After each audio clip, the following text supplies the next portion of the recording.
സയ്യിദുനാ അലി ഇബ്നു അബീ ത്വാലിബ് റളിയല്ലാഹു തആല അൻഹു മുത്തുനബിയുടെ ചാരത്ത് വന്ന് പറയുന്നു, യാ റസൂലല്ലാഹ്, ഇന്നലെ ഒരു സ്വപ്നം കണ്ട് നബിയേ. എന്റെ സ്വപ്നമെന്നറിയുമോ?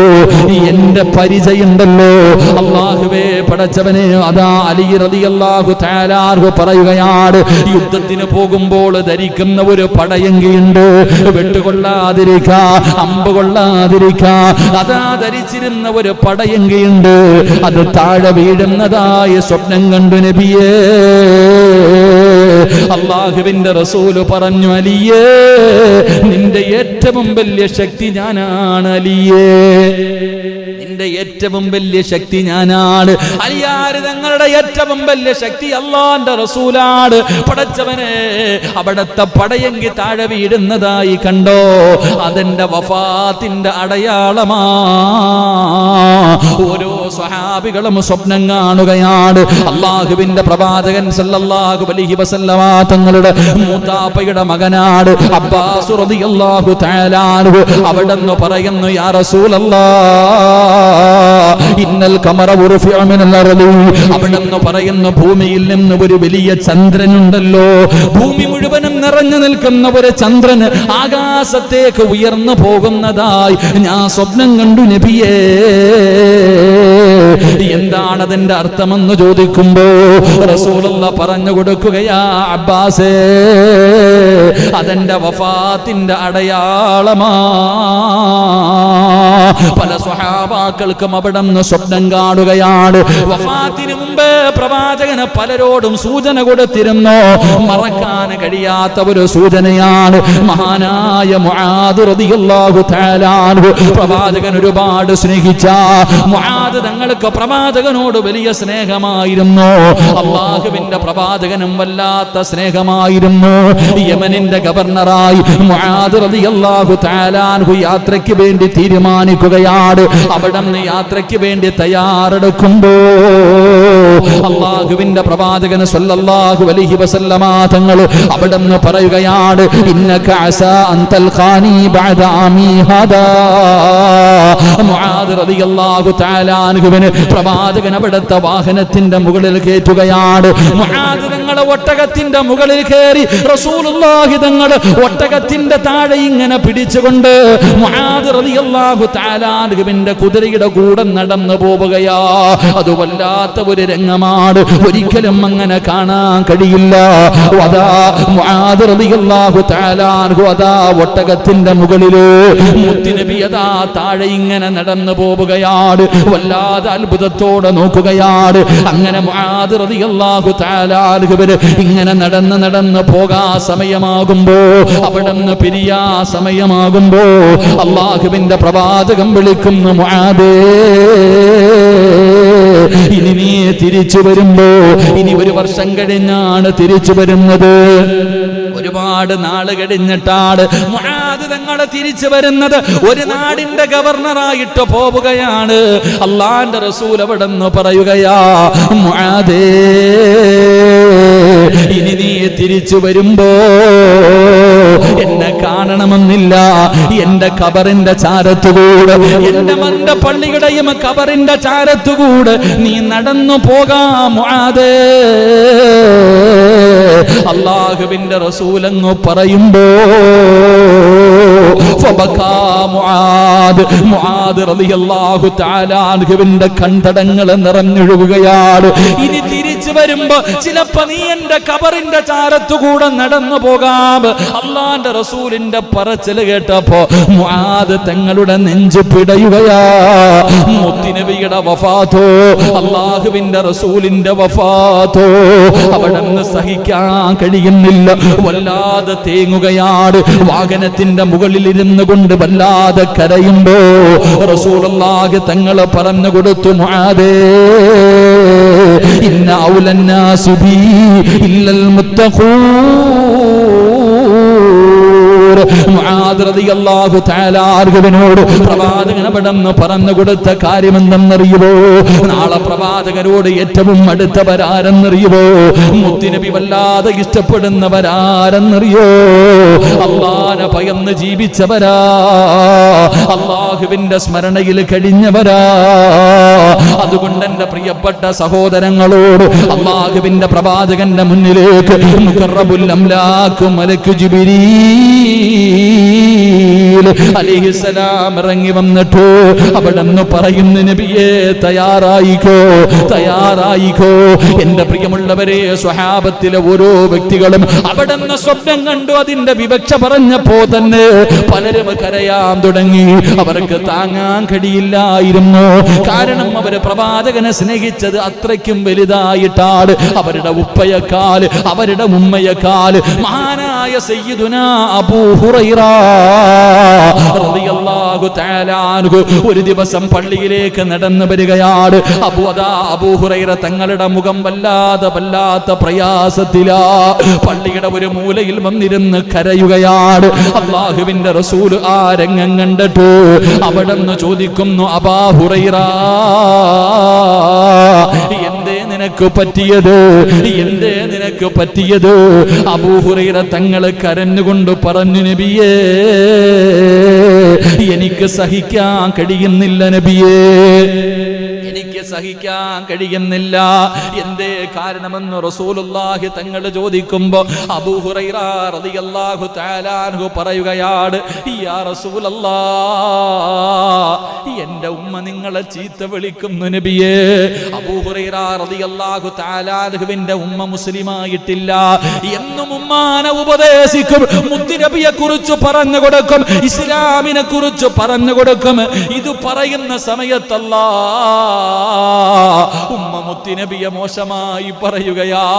അല്ലാഹുവിന്റെ പ്രവാചകൻ അവിടുന്ന് മോശമായിട്ട് പറയുകയാ. സഹിക്കാൻ കഴിയുന്നില്ലല്ലോ. അല്ലാഹുവിന്റെ പ്രവാചകന് സ്വന്തം ഉമ്മ മോശമായിട്ട് പറയുന്നത് കേട്ടപ്പോ സഹിക്കാൻ കഴിയാതെ പള്ളിയുടെ മൂലയിൽ വന്നിരുന്നിട്ട് കരയുകയാണ് മഹാനായ സയ്യിദുനാ അബൂ ഹുറൈറ റളിയല്ലാഹു തആല അൻഹു.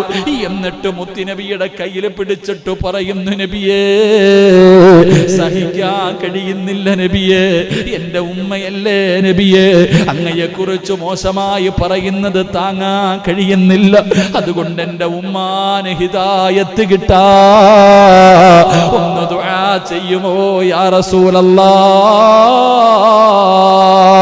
എന്റെ പ്രിയപ്പെട്ട സഹോദരങ്ങളെ, അബൂ ഹുറൈറ തങ്ങൾ അവിടുന്ന് കരഞ്ഞുകൊണ്ട് പറയുകയാണ്, റസൂലുള്ളാഹി ദുആ ചെയ്തു, റസൂലുള്ളാഹി ദുആ ചെയ്തു. അബൂ ഹുറൈറ ഓടുകയാണ്. മുത്തുനബിയല്ലേ ദുആ ചെയ്തത്, അല്ലാഹുവിന്റെ റസൂലല്ലേ ദുആ ചെയ്തത്. അബൂ ഹുറൈറ റളിയല്ലാഹു തആല അൻഹു ഓടിച്ചെല്ലുമ്പോ തന്റെ പ്രിയപ്പെട്ട മാതാവ് കുളിച്ചൊരുങ്ങുകയാണ്. റബ്ബേ,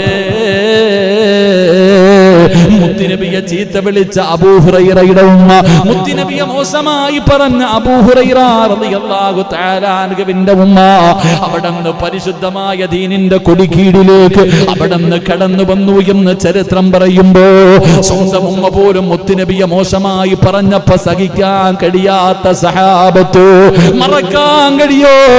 റസൂലുള്ളാഹിനെ ചീത്ത പറഞ്ഞ സ്വന്തം പിതാവിന്റെ തലയെടുത്ത മക്കളുടെ ചരിത്രം നമുക്കറിയില്ലോ. എങ്ങനെയായിരിക്കും അവര് റസൂലുള്ളാഹിയുടെ വഫാത്ത് കേട്ടത്? മുത്തുനബി അവരോട് യാത്ര പറഞ്ഞത് എങ്ങനെയാണ്? മുത്തുനബി അവർക്ക് കൊടുത്ത വസിയ്യത്ത് എന്തായിരുന്നു? അല്ലാഹുവേ, പഠിക്കാൻ ഭാഗ്യം നൽകണേ അല്ലാഹുവിന്റെ ശഫാഅത്ത് തരണേ അല്ലാഹ്, അവിടുത്തെ ഹൗദുൽ കൗസറിൽ നിന്ന് വെള്ളം കുടിക്കാനുള്ള ഭാഗ്യം തരണേ അല്ലാഹ്. പടച്ചവനെ, നാളെ പ്രവാചകന്റെ കയ്യിൽ നിന്ന് സ്വർഗത്തിലേക്കുള്ള പാസ് വാങ്ങി കടന്നു പോകാൻ ഞങ്ങൾക്ക് ഭാഗ്യം തരണേ റബ്ബേ. അതുകൊണ്ട് എന്റെ പ്രിയമുള്ളവരോട് നിങ്ങളുടെ നാവുകൾ നനച്ചോ, നിങ്ങളുടെ നാവുകൾ നനച്ചോ. ദിക്റുകൾ പറയുന്നതിലൊരു മടിയും വേണ്ട. മഹാനായ നബി മുഹമ്മദ് മുസ്തഫ സല്ലല്ലാഹു അലൈഹി വസല്ലമ തങ്ങള് മിഅ്റാജിന്റെ രാത്രിയിൽ അല്ലാഹുവിന്റെ പ്രവാചകൻ ആകാശ ലോകങ്ങൾ മുഴുവനും കടന്ന് പടച്ച റബ്ബിന്റെ ദർബാറിലേക്ക് കടന്നുപോയല്ലോ. എന്റെ പ്രിയമുള്ളവരെ, ആ പ്രവാചകനായ യാത്രയിൽ കണ്ട ഒരു രംഗമുണ്ടല്ലോ. അല്ലാഹുവിന്റെ പ്രവാചകൻ സല്ലല്ലാഹു അലൈഹി വസല്ലമ തങ്ങൾ മിഅ്റാജിന്റെ രാത്രിയിൽ പോകുമ്പോ ഏഴാം ആകാശത്തിൽ വെച്ചൊരു പ്രവാചകനെ കാണുകയാ. ഏഴാം ആകാശത്തിൽ വെച്ചൊരു പ്രവാചകനെ കാണുകയാ. ആരെയാ? മഹാനായ ഖലീലുല്ലാഹി ഇബ്രാഹിം നബി അലൈഹിസ്സലാം.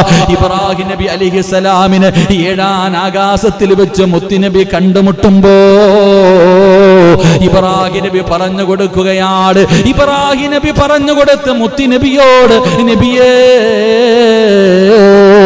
അങ്ങയുടെ സമുദായത്തിനോട് പറഞ്ഞു കൊടുക്കണം, അങ്ങയുടെ സമുദായം വലിയ മടിയുള്ളവരാണ്, ഇബാദത്തിൽ വലിയ അലസത കാണിക്കുന്നവരാണ്. അതുകൊണ്ട് അങ്ങയുടെ ദാസന്മാരോട് പറഞ്ഞു കൊടുക്കാൻ ഒരു വാചകം പറഞ്ഞു കൊടുത്തു. ഇബ്രാഹിം നബി പറഞ്ഞു കൊടുത്തു, നബിയേ സ്വർഗത്തിൽ കൃഷി ചെയ്യാനുള്ള ഒരു ദിക്ർ പറഞ്ഞു തരട്ടെ. അല്ലാഹുവേ, ഇബ്രാഹിം നബി പറഞ്ഞു കൊടുക്കുകയാണ്, പടച്ച റബ്ബിന്റെ സ്വർഗത്തിൽ, അല്ലാഹുവിന്റെ സ്വർഗത്തില് കൃഷി ചെയ്യാൻ ആഗ്രഹമുണ്ടോ? അല്ലാഹുവിന്റെ റസൂലാ പറയുന്നത്, റബ്ബിന്റെ സ്വർഗത്തിൽ കൃഷി ചെയ്യാൻ നിങ്ങൾക്ക് മോഹമുണ്ടോ? റസൂലുള്ളാഹി പറയുകയാ, ഇബ്രാഹിം നബി അലൈഹിസ്സലാം അവിടെ ഒരു ദിക്ർ പറഞ്ഞു കൊടുത്തു. എന്നിട്ട് പറയുന്നു, യാ റസൂലല്ലാഹ്, ഇത് അല്ലാഹുവിന്റെ അർശിന്റെ താഴെയുള്ള ഒരു നിധിയാണ് നബിയേ. അർശിന്റെ താഴെയുള്ള ഒരു നിധിയാണ്, സ്വർഗത്തിൽ കൃഷി ഇറക്കാനുള്ള ദിക്റാണ്. അല്ലാഹുവിന്റെ റസൂൽ അവിടെ നിന്ന് പറഞ്ഞു, സ്വഹാബാ ഈ ദിക്ർ നിങ്ങൾ പറയണേ, ഇത് സ്വർഗ്ഗത്തിൽ അല്ലാഹുവേ അർശിന്റെ താഴ്ഭാഗത്തുള്ള ഒരു നിധിയാണ്, ഇത് സ്വർഗത്തിൽ കൃഷി ചെയ്യാൻ കഴിയുന്ന ദിക്റാണെന്ന് ആദരവായ പ്രവാചകൻ നബി മുഹമ്മദ് മുസ്തഫ, ആദരവായ പ്രവാചകൻ നബി മുഹമ്മദ് മുസ്തഫ. അപ്പോ ഏഴാം ആകാശത്തിൽ വെച്ച് മിഅ്റാജിന്റെ രാത്രിയിൽ മുത്തുനബി സല്ലല്ലാഹു അലൈഹി വസല്ലമ തങ്ങൾ ഇബ്രാഹിം നബിയെ കണ്ടപ്പോ ഇബ്രാഹിം നബി പറഞ്ഞു കൊടുത്തു, നമുക്കൊക്കെ പറഞ്ഞു തരാൻ, നമുക്കൊക്കെ പഠിപ്പിച്ചു തരാൻ ഇബ്രാഹിം നബി പറഞ്ഞു കൊടുത്തു, സ്വർഗത്തിൽ കൃഷി ചെയ്യാനുള്ള ഒരു ദിക്ർ. ഇപ്പൊ ഇവിടെയല്ലേ നമ്മളൊക്കെ കൃഷി ചെയ്യണേ, നമുക്ക് സ്വർഗത്തിൽ കൃഷി ഇറക്കി നോക്കാം, അതാകുമ്പോ ലാഭമേ ഉള്ളൂ, നഷ്ടമില്ല. അള്ളാഹു ഈമാൻ തരുമാറാകട്ടെ, അള്ളാഹു ഈമാൻ നൽകുമാറാകട്ടെ. വല്ല പ്ലാനും ഉണ്ടോ? ഓ, മനസ്സില്ലെങ്കിൽ ഞാൻ പറഞ്ഞിട്ടുണ്ട്, ഇൻഷാ അല്ലാഹ് പവർ പറഞ്ഞാൽ ഞാൻ പിന്നെ ഒഴിവാക്കിയേക്കും. അപ്പോ അള്ളാഹുവിന്റെ സ്വർഗത്തിൽ കൃഷി ചെയ്യാൻ താല്പര്യമുണ്ടോ? ഒന്ന് കൈപൊക്കിക്ക്. ആ, അൽഹംദുലില്ലാഹ്. ആദ്യം ഇവിടെ വല്ലതും ചെയ്യാം, എന്നിട്ട് അങ്ങോട്ട് നോക്കാം. അവിടെ പിന്നെ വളവും വേണ്ട, ഒന്നും വേണ്ട. അൽഹംദുലില്ലാഹ്. അള്ളാഹുവിന്റെ അർശിന്റെ താഴ്ഭാഗത്തുള്ള ഒരു നിധിയാണ് ദിക്ർ. അള്ളാഹു പഠിക്കാൻ ഭാഗ്യം തരുമാറാകട്ടെ, അള്ളാഹു പഠിക്കാൻ ഭാഗ്യം തരുമാറാകട്ടെ. ഇൻഷാ അല്ലാഹ് ചെയ്തൂടെ? വെറുതെ കേട്ട് കളഞ്ഞിട്ട് അടി വാങ്ങൂ. ഇതെല്ലാം കേൾക്കുന്നുണ്ട്. ഇപ്പൊ തന്നെ ഒരുപാട് വാചകങ്ങൾ പഠിച്ചു. ഇന്നിപ്പോ നമ്മൾ പഠിച്ചെന്താ? 7 കലിമത്തുകൾ പഠിച്ചു, അല്ലേ? പഠിച്ചല്ലേ? 7 കലിമത്തുകൾ പഠിച്ചു. ദിക്ർ പറഞ്ഞാൽ കിട്ടുന്ന പ്രതിഫലം പഠിച്ചു. ഇതെല്ലാം പഠിച്ചിട്ട് ഇതെല്ലാം കൊണ്ട് കളഞ്ഞാ പിന്നെ ബാക്കി കാര്യം പിന്നെ അള്ളാഹു കാത്തിരക്ഷിക്കുമാറാകട്ടെ, അള്ളാഹു കാത്തിരക്ഷിക്കുമാറാകട്ടെ. അപ്പൊ ഇൻഷാ അല്ലാഹ് പഠിക്കല്ലേ? 10:25 അപ്പൊ നിർത്താം. സല്ലല്ലാഹു അലാ മുഹമ്മദ്, സല്ലല്ലാഹു അലാ മുഹമ്മദ്, സല്ലല്ലാഹു അലൈഹി വസല്ലമ. അല്ലാഹുമ്മ സല്ലി അലാ മുഹമ്മദ്, യാ റബ്ബി സല്ലി അലൈഹി വസല്ലം. അല്ലാഹു സ്വീകരിക്കുമാറാകട്ടെ, അല്ലാഹു സ്വീകരിക്കുമാറാകട്ടെ. അപ്പോൾ ഒരു ദിക്ർ പറഞ്ഞു തരട്ടെ. 5 കലിമത്തുകൾ അല്ലാഹു പഠിക്കാൻ ഭാഗ്യം തരുമാറാകട്ടെ. എല്ലാവർക്കും അറിയുന്ന ദിക്റ, അത്ര നിസ്സാരമായി നമ്മളൊക്കെ എപ്പോഴും പറഞ്ഞു കളയുന്ന ഒരു ദിക്റ. പക്ഷെ അതിൻ്റെ മഹത്വം നമ്മൾ അതാണല്ലോ, എല്ലാം വലുതേ നോക്കത്തുള്ളൂ, ചെറുതൊന്നും ആരും നോക്കാറില്ല. വലിയ വലിയ കാര്യങ്ങൾ പടച്ചോനെ, വേറെ വലിയ വലിയ കാര്യങ്ങളാണ് നമ്മൾ നോക്കണം. എന്നാൽ ചെറിയ ചെറിയ ചില കാര്യങ്ങളുണ്ട്, ആ കാര്യങ്ങൾ പറയുമ്പോൾ നമുക്ക് ലഭിക്കുന്ന പ്രതിഫലം നമ്മൾ മറന്നു കളയാം. അത് ചെറുതല്ലേ എന്ന് പറഞ്ഞ് കളയാം. അങ്ങനെയല്ല, അത് ചെറുതല്ല. ആ ചെറുതിന് ആ വലിയ പ്രതിഫലം അല്ലാഹു തരുന്നത്. അല്ലാഹു ഈമാൻ നൽകുമാറാകട്ടെ. بسم الله الرحمن الرحيم الحمد لله رب العالمين اللهم صل على سيدنا محمد وعلى آل سيدنا محمد اللهم انزله المقعد المقرب عندك يوم القيامة اللهم احسن عاقبتنا في الأمور كلها واجرنا من خزي الدنيا وعذاب الآخرة റഹമുറഹീമായ കരുണക്കടലായ ദയാലുവായ മലിക്കുൽ ജബ്ബാറായ ഈ പ്രപഞ്ചം മുഴുവനും അടക്കി ഭരിക്കുന്ന രാജാതിരാജനായ അല്ലാഹ്, ഞങ്ങളുടെ ഒരുമിച്ച് കൂടലിനെ നീ കബൂലാക്കണേ അല്ലാഹ്. അല്ലാഹുവേ, ഞങ്ങൾ പറഞ്ഞതും കേട്ടതുമെല്ലാം ഒരു സ്വാലിഹായ അമലായി സ്വീകരിക്കണേ അല്ലാഹ്.